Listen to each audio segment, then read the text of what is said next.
Good morning from Twillingate. Well, this is our last full day on the rock. So, if you look behind me here, right there, that's the iceberg we visited yesterday on the boat tour. And zoom in. It's half the size that it was when we visited. Yesterday was quite windy and rough and rainy. So that was there was two pieces of that. They were connected in the middle with a kind of a pool in the middle, and there was a big crack. Well, I think this one right over here is what's left of the other half of that iceberg.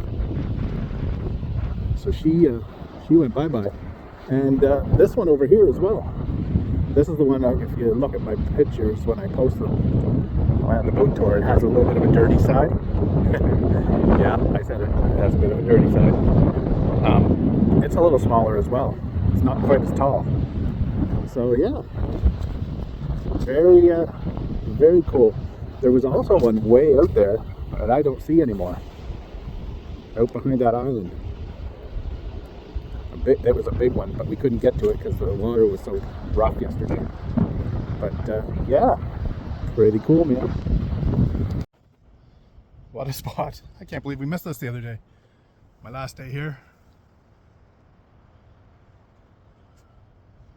A little lookout here on the backside of this little museum.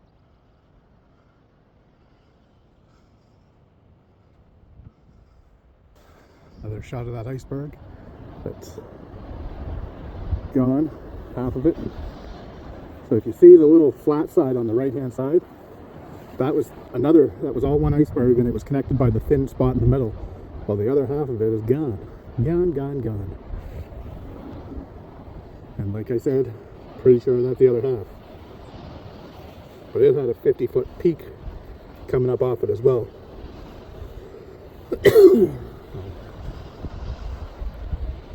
Nope. Lots of cliffs. Pretty intense shoreline. And there's another iceberg way over up in there. I don't know if we can get a zoom in on it or not.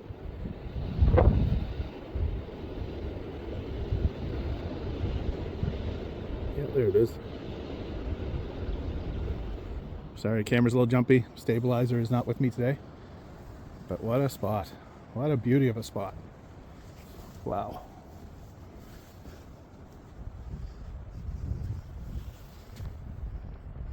She's a lot nicer today than when we went on our tour yesterday. Bit of a swell, but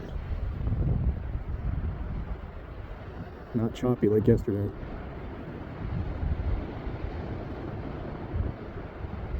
Hear the water washing up on the rocks there.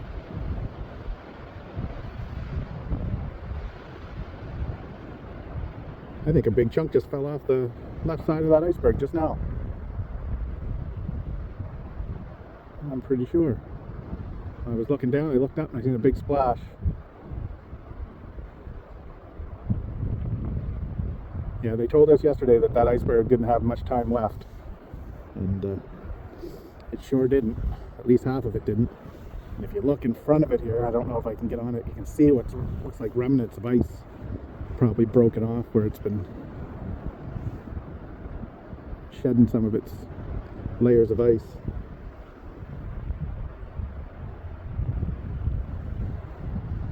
Cool. All right, let's walk out of here. And one thing I did notice about out here, there are a ton of rabbits. They're everywhere.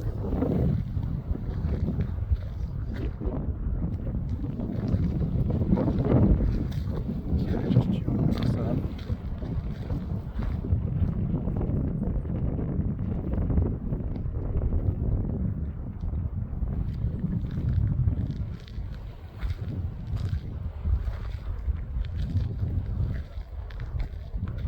Like no shortage of rabbit. Probably the most rabbit I ever seen. There's the roadkill on the road is 90% rabbit. Just rabbit everywhere. This guy over here under the bushes, hiding out. Oh.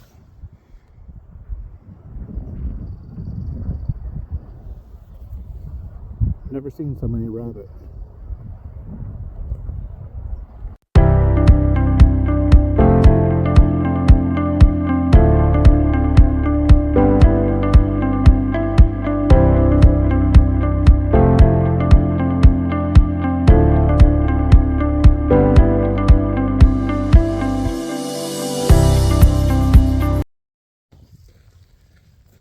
Kid, come on, walk with me.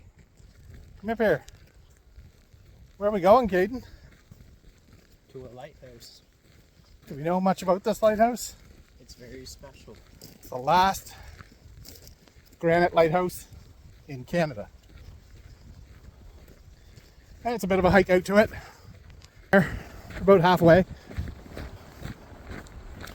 Isn't that something?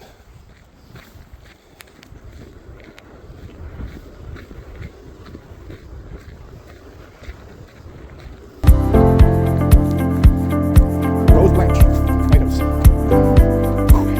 Excuse me.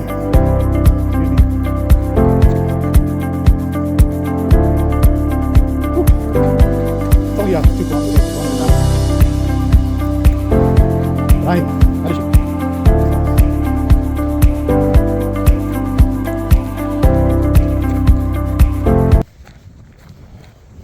Pretty neat little bench someone made.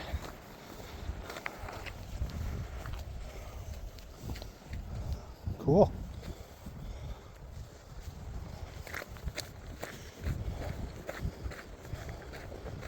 All right.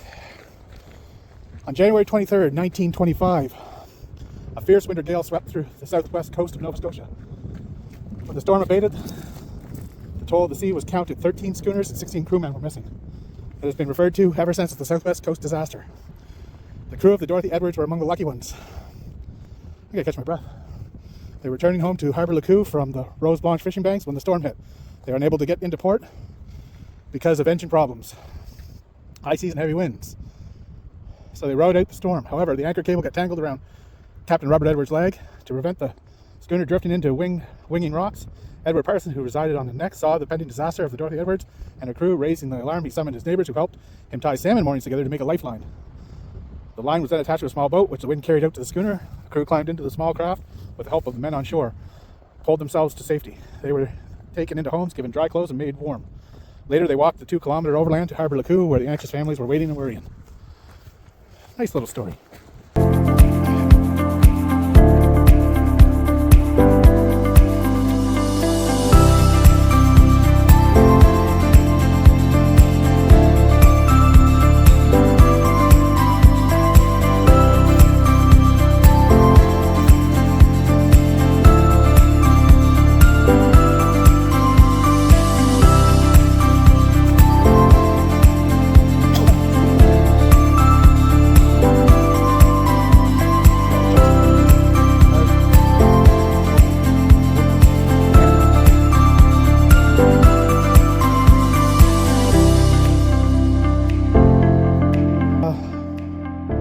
July 26th, 1871, Inspector J.T. Neville selected the location of the lighthouse, and in 1873 the lighthouse began operation.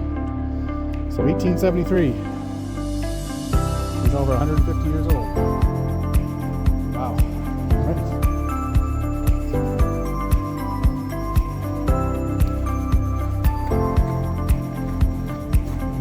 Oh, Praying Hands Rock. Ah. Okay. Cool.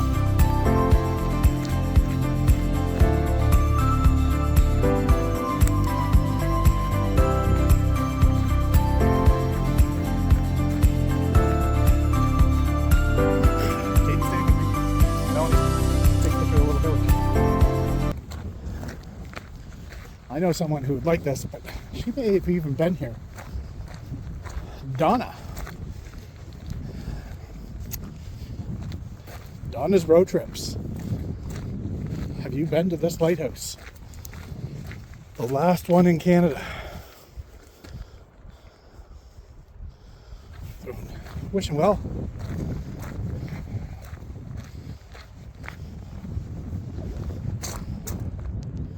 We are currently at the Rose Blanche Lighthouse. It's about a 2-kilometer walk in, not far from the Port of Basques Ferry. And it is beautiful. It's the last surviving granite lighthouse in Canada.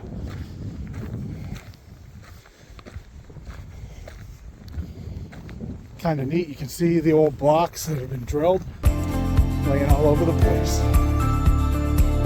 Drilled and snapped in half.